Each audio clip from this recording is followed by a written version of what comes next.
In the spring of 1926, residents living near Evergreen Cemetery in Boyle Heights began noticing unearthly sounds coming from the graveyard at night, and rumors of restless spirits started to spread throughout the community. When word finally reached the police, they decided to investigate. Late one evening, a squad of deputies made their way into the deserted graveyard. They descended upon the cottage of the superintendent, and when they entered, they couldn't believe what they saw. If you're imagining a scene out of Disney's Haunted Mansion, guess again. What they found was a thriving speakeasy. It was equipped with 2 fully stocked bars serving everything from whiskey to wine and even pickled eggs. The police captain described it as the neatest barroom he'd ever seen.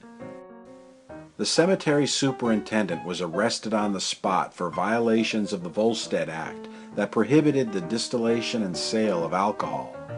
The booze was promptly destroyed, and after paying a fine, the superintendent was released from jail and from his job at the cemetery as well.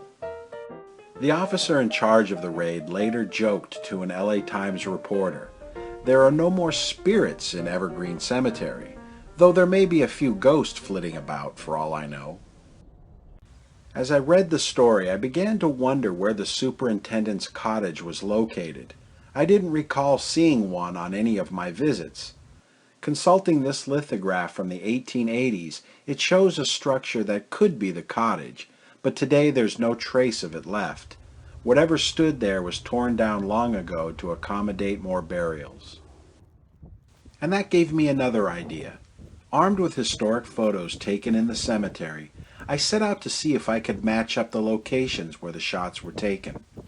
Come walk with me and see what I found.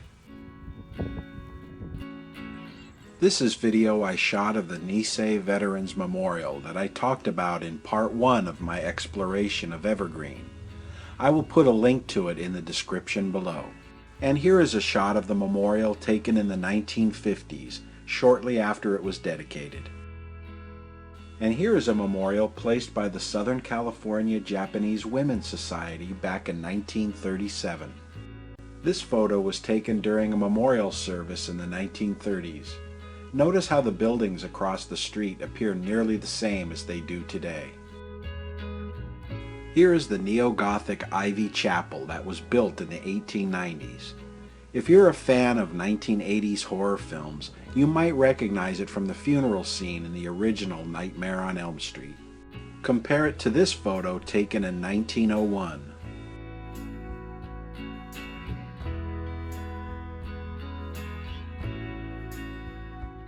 This location was a little tricky to find because a lot of changes have been made since this photo was taken at the turn of the 20th century.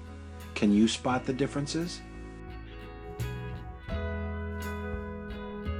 This is the Woodworth family monument, and it too has seen quite a few changes since a photographer took this view in 1901.